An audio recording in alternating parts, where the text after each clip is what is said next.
Et hello tout le monde, on se retrouve pour une vidéo Parlons Saga.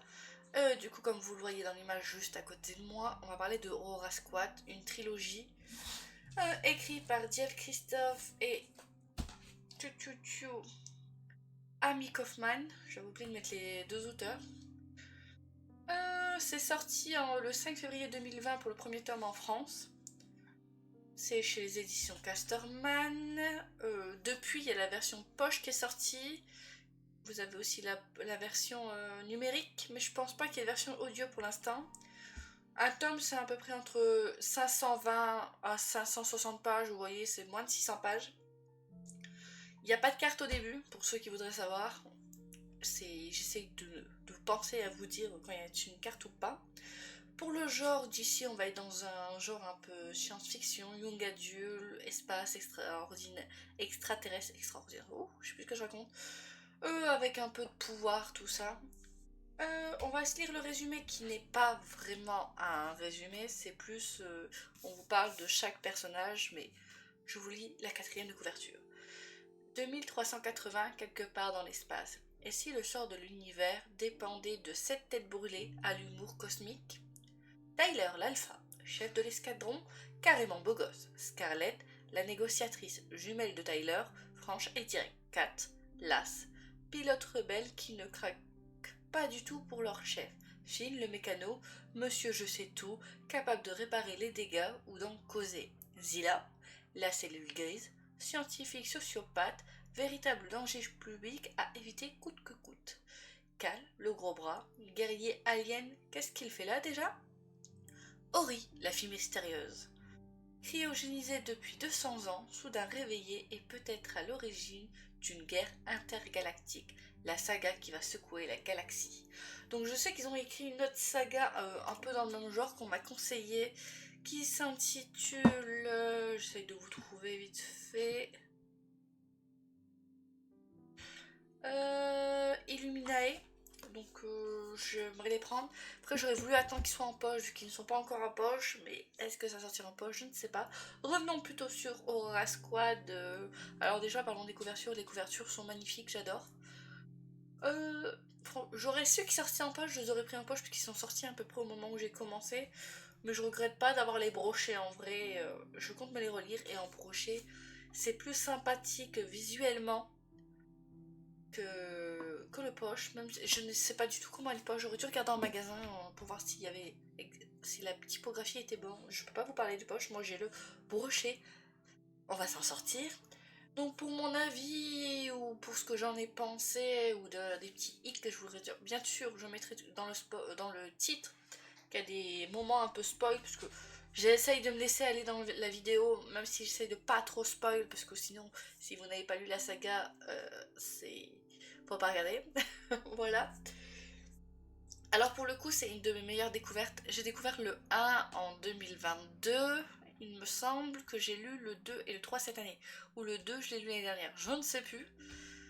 Je sais que je les ai dévorés très vite. Ça se lit assez facilement. C'est sympa à lire. Dedans vous avez plusieurs points de vue. Donc dans ce tome 1 je vous ai présenté 6 personnages. Sachez qu'au fur et à mesure des chapitres vous passez d'un point de vue à l'autre.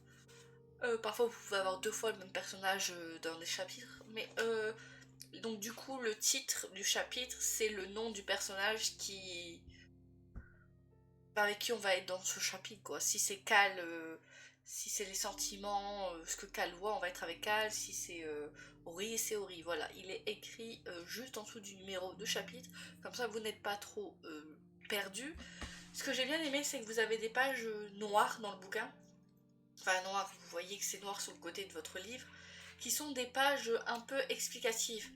Par exemple, là j'ai pris une page au hasard qui va parler des escadrons, donc de la légende d'Aurora, et vous avez une page explicative de ce qu'est la Légion d'Aurora. Vous avez plein de pages comme ça au fur et à mesure du bouquin pour pas être trop perdu. C'est on va dire des fiches un peu techniques. Donc j'ai trouvé ça sympa. J'avoue que je les ai peut-être pas tous lus quand c'est des rappels des tomes précédents sur des personnages, bah comme c'était assez frais dans mon esprit, et j'ai pas relu qui était Cal, qui était Ori. Voilà. Alors, c'est bourré d'action, mais de l'action avec des moments d'humour. et des émotions qui font le yo-yo. Vous voyez le yo-yo qui descend et qui monte? C'est ça les émotions dans ce bouquin. L'humour, moi qui ne suis pas fan de trop d'humour dans les bouquins, ça dépend comment c'est écrit, mais là ça va, c'est pas comment dire, c'est pas lourd, c'est un humour sympa, un humour qui donne un plus au bouquin qui est pas là pour combler. C'est vraiment le caractère de chaque personne. Par exemple, notre Scarlett qui appelle toujours Tyler bébé frangin. Ou je sais pas, c'est le mécano, je crois, Finn, qui aime bien faire des blagues toujours un peu douteuses, mais c'est leur personnalité. C'est comme ça qu'ils sont et ce qui les rend plus vrais, plus attachants. Je me suis vraiment attachée à ces personnages dont, attention spoil, il se passe un truc dans le 1 qui fait que un de nos personnages il va lui arriver quelque chose. Ah, pour moi, un seul tome, c'était trop. J'avais envie de découvrir encore cette personne, de voir sa relation évoluer, même si quand tu lis le 2 et le 3, tu comprends que sa relation n'évolue pas, puisque notre amie avec qui elle aurait pu avoir une relation, va avoir une relation avec quelqu'un d'autre. Même dans le futur, vous avez un peu des spoils sur son histoire, qu'est-ce qui va arriver. L'univers est très riche. Vous avez plusieurs planètes. On voit souvent on parle de la Terre, on parle de la Légion d'Aurora, qui porte le nom d'Aurora. Si vous avez lu les tomes, vous comprenez le clin d'œil. On voit plusieurs races. Je sais pas si on peut vraiment dire ça. J'aime pas trop le mot, mais vous voyez chez les extraterrestres, vous avez par exemple, Finn qui... Je ne connais pas les noms des races, je ne retiens pas, mais Finn, je sais qu'il vit normalement sur dans un endroit où la gravité est pas pareille, du coup il a besoin d'un exosquelette pour pour que son corps tienne le coup dans les autres... comment on dit dans les autres apesanteurs, voilà. Cal aussi, Cal qui est dans une race de guerriers, de combattants, enfin... Lui, on voit qu'il y a plusieurs branches, mais voilà. On les suit dans leur périple, dans plusieurs planètes, plusieurs extraterrestres, plusieurs aliens. On voit qu'ils sont libres aussi, il n'y a pas de tabou. Je dis ça parce que le bouquin date quand même de 2020, on est en 2023, mais pour moi c'est la préhistoire quand on voit le comportement des gens dehors. Par exemple, Tai qui, euh, comment dire, qui couche, j'espère que ça va aller sur YouTube, qui couche avec à la fois des hommes, des femmes, des extraterrestres, tout ce que vous voulez. Il dit ça librement, il n'y a pas de problème. Le monsieur, il aime jouer de son physique. Il dit carrément on dit carrément sur la quatrième de couverture que c'est monsieur beau gosse. Voilà. Et j'ai bien aimé. Bon, on rentre dans le sujet assez rapidement. On suit Tyler qui arrive pas à dormir quoi, et qui va sauver Aurora. Et je crois, en même pas 10% du bouquin, même si c'est pas moins, on est dit avec l'escadron et on comprend qu'il y a un truc qui est pas normal. Moi, ça m'a fait penser à une série que j'ai regardée aussi. Il y a des éléments, surtout au niveau, on va dire, du méchant, de la conscience collective qu'il y a dans Aurora. Ça m'a fait penser un peu à The Expanse, je sais pas si vous voyez. C'est une créature qui dévore tout sous son passage, entre guillemets, mais qui a pas vraiment de visage. C'est les. Voilà, ça m'a fait penser à ça. J'ai dit Aurora Squad. J'ai dit le nom, ou j'ai dit Aurora Squad. J'ai dit The Expanse. Rassurez-moi, j'ai dit The Expanse. Je laisserai tout, je ne couperai rien. Du coup, voilà, on suit nos 6 protagonistes qui vont aider. Qui vont suivre Aurora dans sa quête pour vaincre cet ennemi. Mais le truc, c'est que, par exemple, dans le bouquin 1, Aurora va mal comprendre les signaux, ce qui vont faire qu'ils vont arriver quelque part et qu'il va arriver des drames. Et tout au long, on les suit dans leur façon de... Ces 6 personnes, à la base, n'auraient jamais dû être dans le même équipage si Tyler Jones n'était pas arrivé en retard au moment de choisir ses coéquipiers. Ce qui fait qu'on a 6 caractères assez forts, même Zilla, Zilla, vous dites, on l'entend pratiquement pas. Zilla a un bon caractère, hein. Au fur et à mesure du bouquin, quand même. C'est plutôt que, comment dire, elle a un esprit scientifique, donc elle ne se casse pas la tête avec les trucs qui pour elle n'ont pas d'importance. Et j'ai trouvé ça bien, ce qui est vraiment leur personnalité chacune. Et oui, j'ai aimé continuer cette histoire. C'est comme, comment dire, la sœur de Cal. Alors elle a un caractère de fou. C'est, tu vois que elle et son frère n'ont pas eu la, bon, ils ont eu la même éducation au début, mais qu'ils ont choisi des chemins différents malgré qui est leur père. Cal a réussi à un peu sortir de ça. Je m'égare un petit peu dans ce que je voulais vous dire. Mais voilà, c'était une très bonne lecture. Je sais plus combien j'ai mis. J'ai dû mettre un 18 ou un 19 sur 20 à la saga. Je ne sais plus. Mais c'est une saga que je recommande. 3 tomes, ça va, c'est vite à lire, surtout que c'est moins de 600 pages. Enfin, pour moi, ça va vite à lire quand je me tape des bricasses qui font 1000 pages. De temps en temps, je me dis un petit livre tranquille de 200 pages, ça fait du bien. Mais Aurora Squad, c'est écrit assez gros. Donc voilà quoi, en vrai, ça se lit tranquille. Tu peux lire ça à n'importe quel âge en vrai. Il n'y a pas vraiment d'âge conseillé, c'est.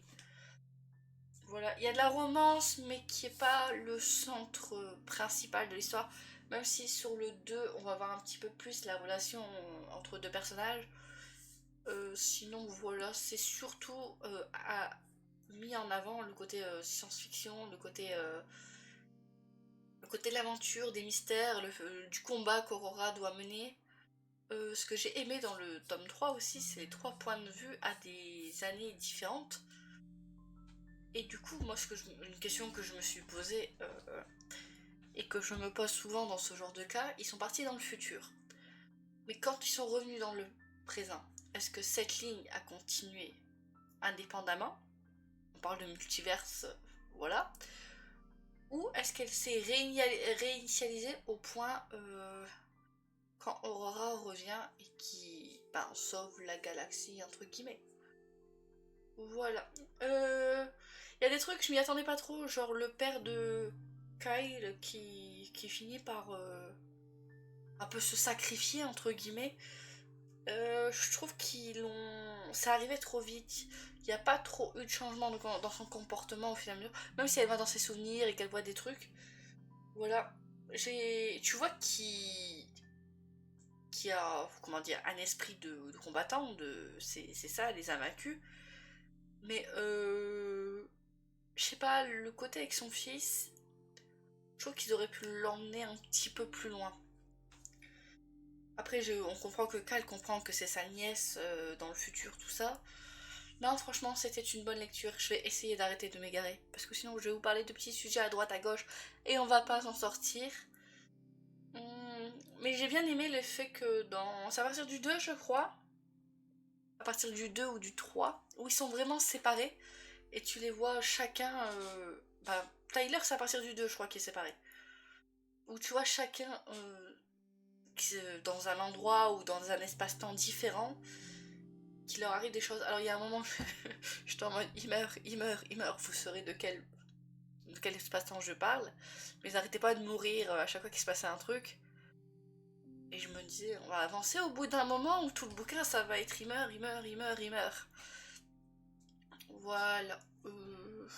Sinon, oui, voilà, c'était une de mes meilleures lectures 2022-2023. Vous le retrouverez sans doute dans mon top de l'année 2023 qui sortira depuis début 2024. On parle déjà 2024, vous vous rendez compte? C'est quelque chose. En tout cas, désolé si je suis un peu brouillon, j'essaye de faire ça au naturel, et au naturel, j'ai du mal à trouver mes mots. Si jamais vous passez sur Twitch en live, vous voyez comment je suis en temps normal. Mais oui, je voulais vous donner un avis un peu, pas constructif, parce que c'est pas constructif ce que je raconte, c'est juste mon point de vue, ce que j'ai aimé, ce que j'ai pas aimé. Mais vraiment, les émotions, s'il y a des moments où t'es mort de rire avec eux, et la seconde d'après tu pleures avec eux. Et j'ai bien aimé, il y a même un peu d'émissions à la James Bond où ils doivent s'infiltrer, voler quelque chose. C'est. Non, c'est un univers riche.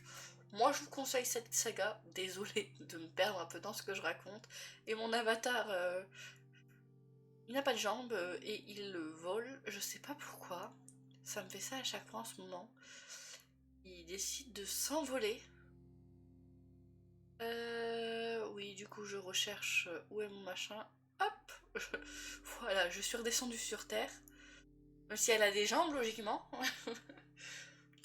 Mais voilà. Je sais plus c'est quelle touche. Voilà, voilà, je vous montre. Vous voyez, elle a des jambes. Je peux me ratrécir. J'ai des jambes. Voilà. Du coup, bon, merci à tous d'avoir regardé cette vidéo qui part dans tous les sens. Mais voilà, c'est comme, je suis comme ça. Je compte faire une vidéo sur un autre bouquin qui sortira normalement ce mois-ci, si j'oublie pas. Et normalement, si je n'oublie pas et que j'ai le temps, il y aura aussi un tag pour ce mois-ci. Si vous connaissez des tags en particulier, vous pouvez en mettre, me donner des petites idées, mais j'en ai déjà 2-3 validés. Faut juste que je fasse la liste. Soit je la fais en live, enfin en live directement sur Cam et je m'y pose le temps de trouver le bouquin. Je vais voir comment je fais ça, mais si je fais ça, la vidéo va prendre toute une journée. À mon avis, je vais quand même essayer de faire ça, comme ça me donne le temps de réfléchir en calme et dire un peu ce que j'en pense.